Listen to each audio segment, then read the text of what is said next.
If Margaret Richards' introductory press conference is any indication, Jackson State women's basketball is really leaning into the theme of a new era. Oh yeah, it's locked on HBCU. Play my music. You are Locked On HBCU, your daily podcast covering HBCU sports. Part of the Locked On Podcast Network, your team every day.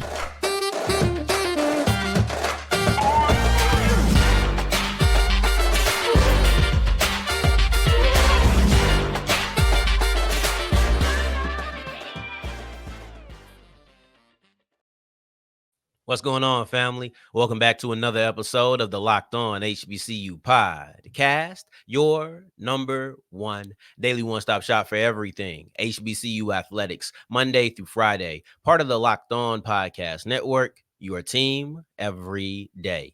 And I, of course, am Darian Gray, a.k.a. the Mouth of the South, Texas Southern alum and former TSU Herald Sports editor and current contributing writer at USA Today's Saints Wire.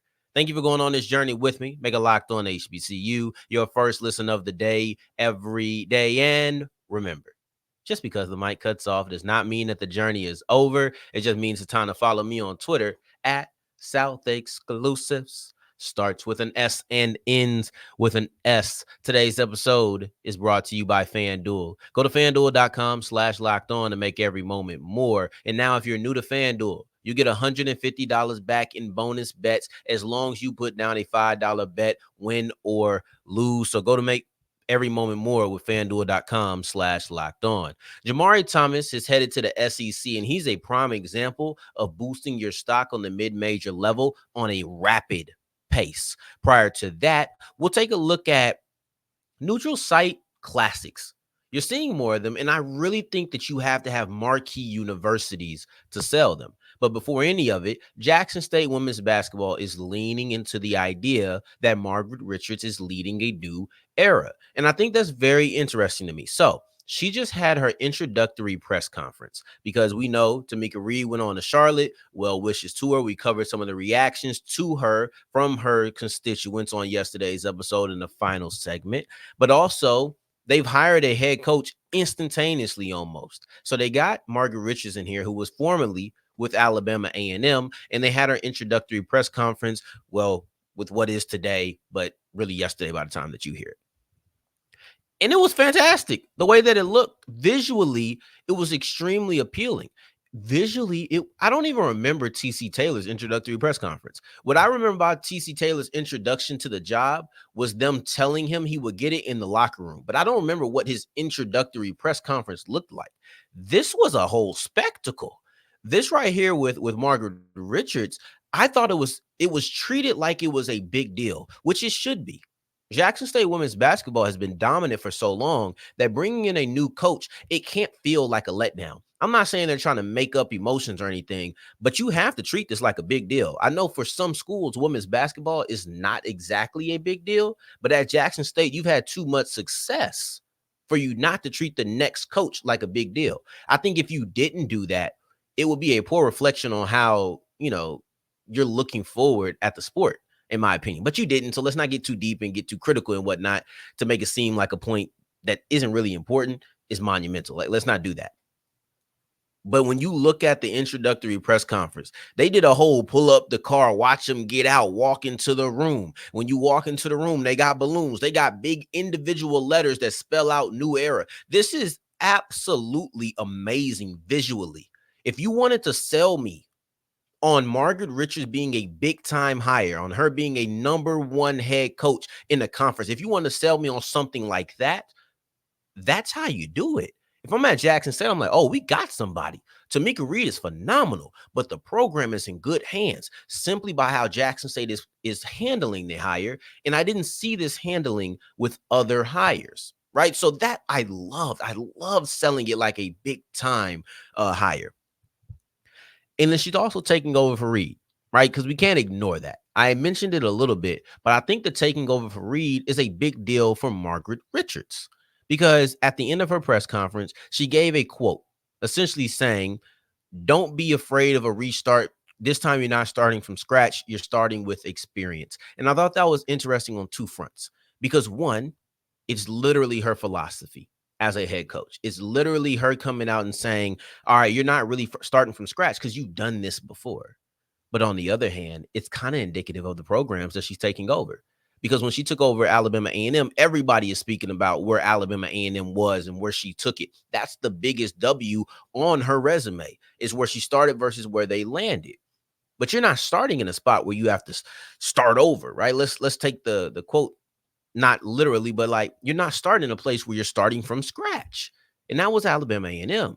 So this time, is she starting with experience as a head coach? Yes, but she's also starting with a much stronger foundation. I don't think she needs to make Jackson State appealing.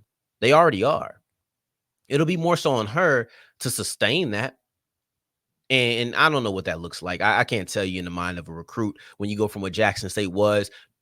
I don't think requiring them to be as dominant as they were over the last 5 years is a reasonable thing. I always say that I try to be reasonable here. But I do feel like a certain level of success is required now that you're at Jackson State. The bar is higher. The bar is higher, and she's going to have to live up to that bar. She can't play limbo, right? Like, you can't successfully play limbo. When you look at this, the bar is up here. You got to be grazing it. You got to sit here and you got to touch the bar because they expect success. And those recruits, they know Jackson State for success. So you have to be a good squad. It's not on her to make Jackson State appealing. It's on her not to lessen the appeal. And of course, you would want her to boost some of that as well, because she's going to have to be the leader of the quote unquote new era. They're really leaning into this. This is fantastic. This feels like Jackson State treated Margaret Richards like she was picking up some scraps and she's about to go be the savior or something. And I love it because that's exactly the opposite of what she's actually doing, right? So when you treat something like that as a big deal, man, that does it for me.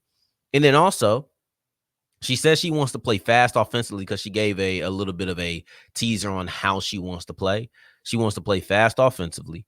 And she also defensively wants to press a lot, apply a lot of pressure, and she's set to get rebounds. So that tells me, number one, is going to be a heavy rotation.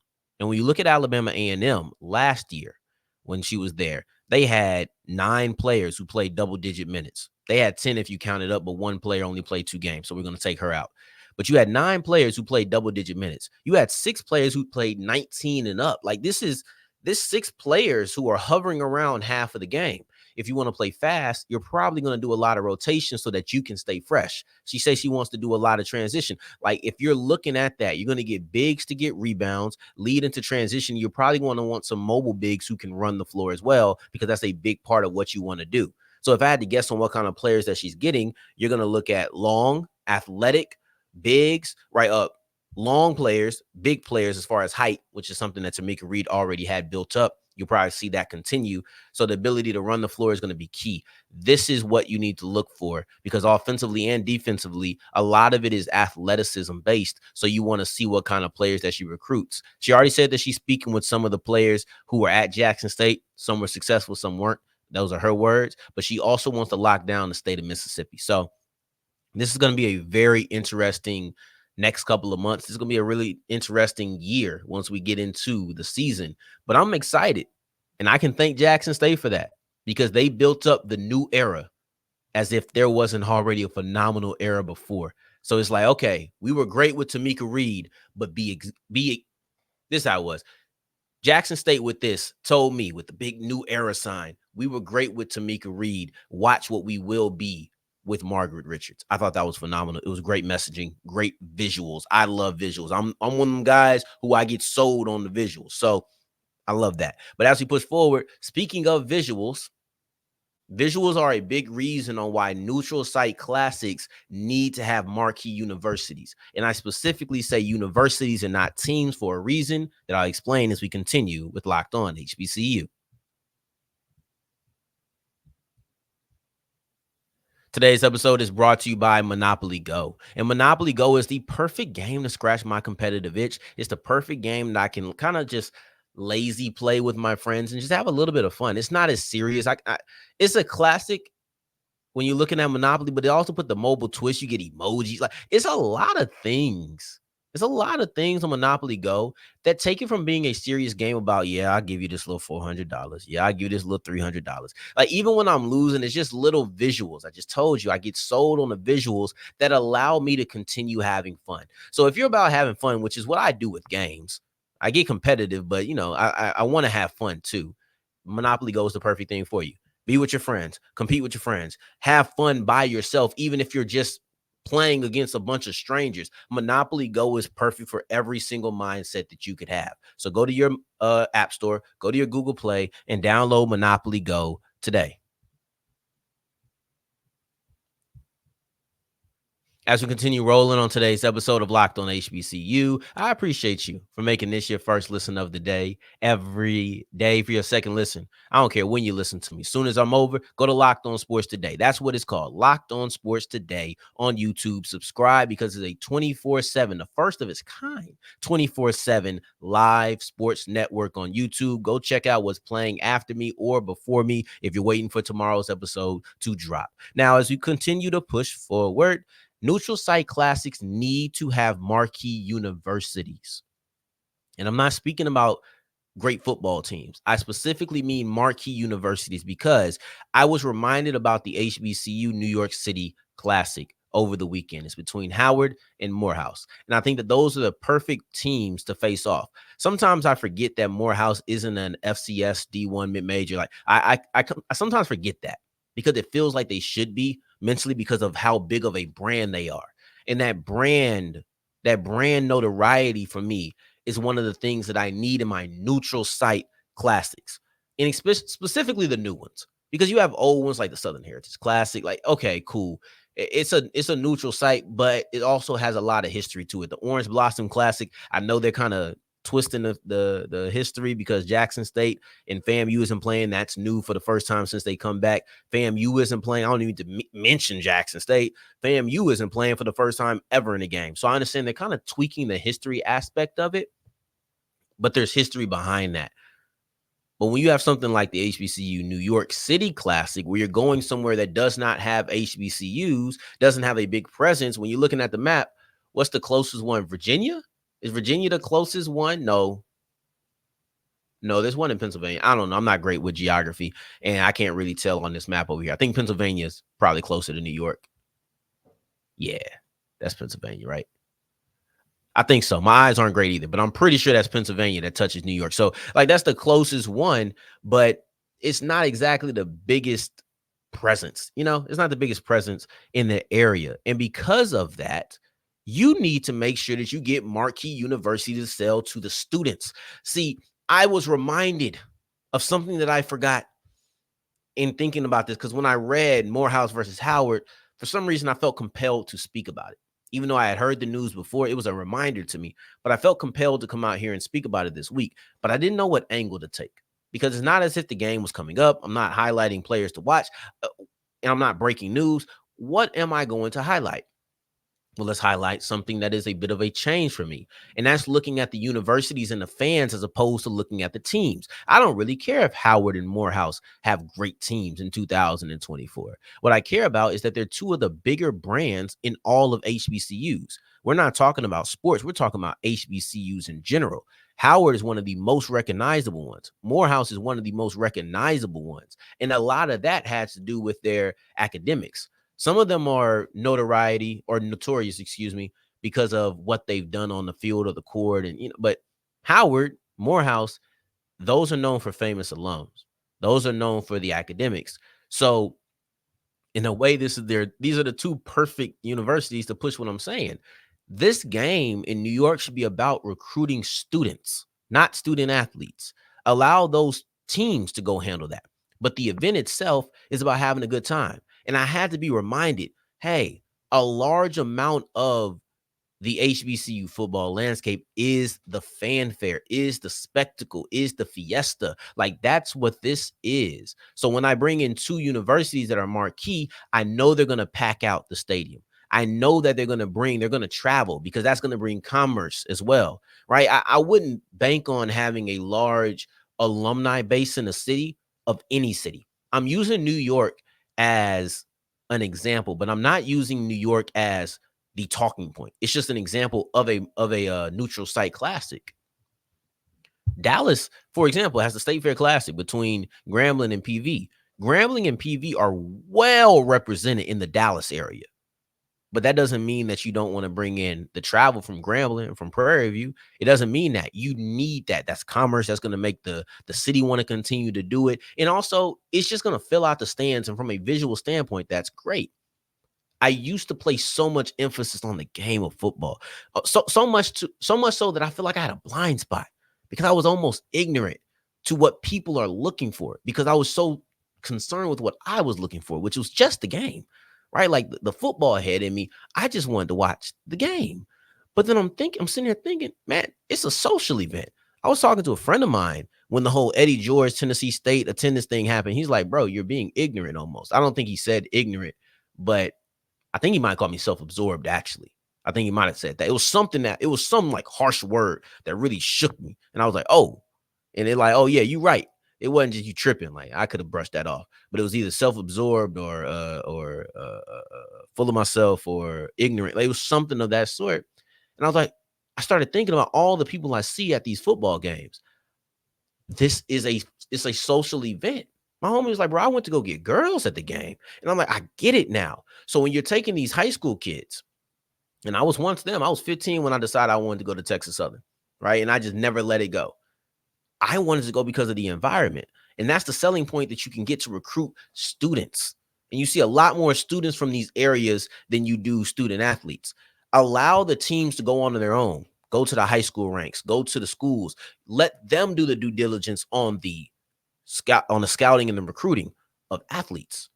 But this university versus this university, it's important to have marquee ones because it's going to allow these students, these young high schoolers to say, I love this HBCU culture. And what may come from Howard versus Morehouse may trickle on into FAMU, may trickle on into North Carolina Central, might trickle on into Tuskegee, might trickle on into Virginia Union, right? Like you may see, I love HBCU culture. What else is it? Because though everybody's not kind of like just intertwined in that culture, they're not ignorant of the fact that many HBCUs provide similar entertainment at these type of games. So they may say, cool, Morehouse was jumping, but let's see what's going on. Or maybe what's going on with Clark, right? Maybe we want to see what's going on with Albany State. Like, it's just things like that I think are more important when speaking about these classic games. I'll break down the athletic part of it, but the recruitment of students that don't play sports is a very underrated thing, and I wanted to mention it. And I think that the New York Classic gets it. 2024, Morehouse versus Howard. 2023, Morehouse versus Albany State. 2022, Morehouse versus Howard. You've seen this matchup 2 times, and Morehouse has been there in every single one. They understand the draw that Morehouse is, and if I was bringing an HBCU to New York, Morehouse would be on my short list of teams or schools that I would like to bring up there to represent HBCU culture and HBCU excellence. So as we push forward, we're going to move to Jamarii Thomas, who I think is a perfect example of something I'm not promoting, but something that happens a lot, which is going to the mid-major FCS level to really boost your stock. He did it at a rapid pace that I want to explore as we continue with Locked On HBCU.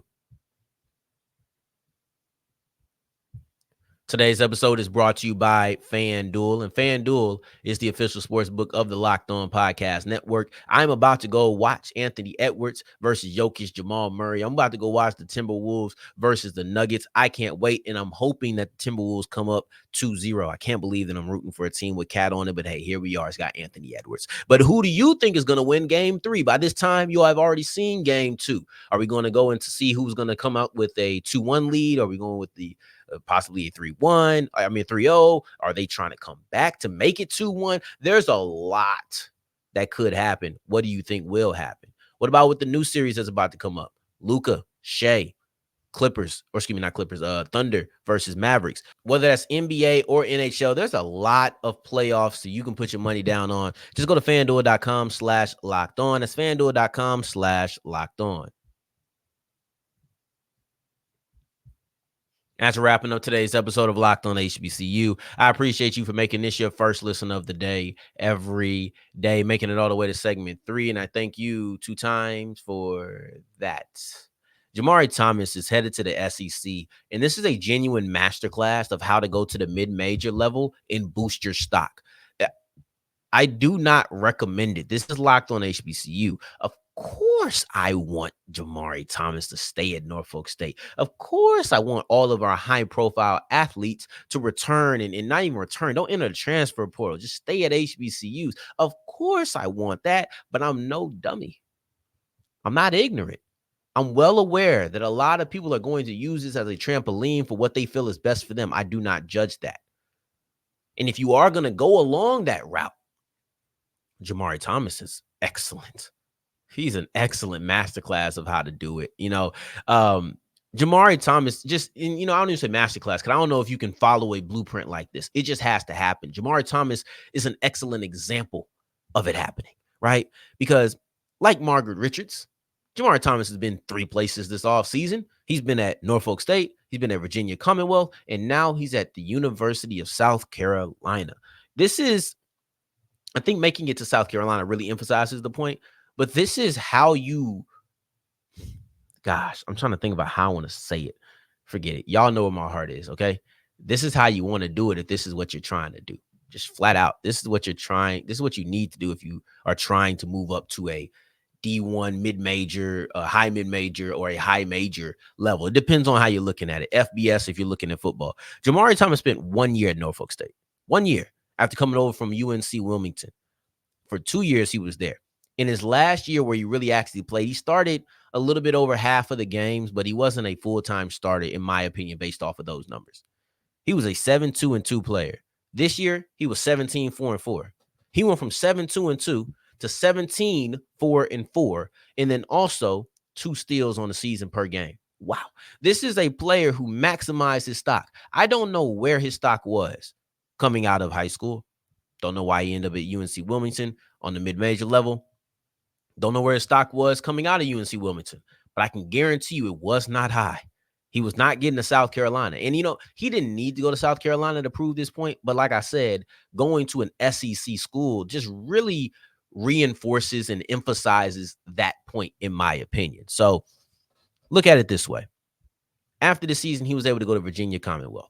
Virginia Commonwealth is an Atlantic 10 team. That's their conference. And I had to look up some things about the Atlantic 10. That is regarded as a high mid-major. I think that the MEAC is a low mid-major. And how they do that is how they consider is kind of the resource conversation. And all I can hear is that the resource, I don't know what everybody else's resources are, but I know how sparingly our resources are out there. But you go from a low mid-major to a high mid-major. So that's already a big deal. It's one of those conferences where the top dogs, they make enough money, they have enough resources to be considered a high major, but some of the lower teams in the conference don't. I don't know where Virginia Commonwealth stacks out in that conference, but they are in the conference. So they're in a high mid-major conference, but he goes from there and he goes to SEC country and he goes to South Carolina. This is an absolute masterclass. He was a player of the year. He was an integral part of that team. He started the majority, 30 of 33 games. And I would think of plays like in the first North Carolina Central game, he was showing out. And I think it's one other game I can't think about right now. But Jamarii Thomas showed up in big moments. He has all of the right stats. He has an improvement, and he made it to the SEC level. I do not promote it, but I cannot lie to you. This is what many people try to do. I don't know what he will accomplish. When he goes to South Carolina, but I can tell you that just making it to South Carolina based off the strength of this year speaks volumes on what he was able to do. And it's May. We're going to be looking at a lot of guys and a lot of girls who are transferring. Tomorrow's episode, however, we will take a look at the Black College World Series because That starts on May 8th. So I want to go ahead and give you a breakdown of the 8 teams, 4 from the D2 ranks, 4 from the NAIA ranks, who are going to be a part of that event. So I appreciate you for making this your first listen of the day every day. For your second listen, make sure you're checking out Locked On Sports today. Don't get lost in that 24/7 stream. Come back to me tomorrow. Until the next time that we hear each other, family, take care, stay blessed. Peace.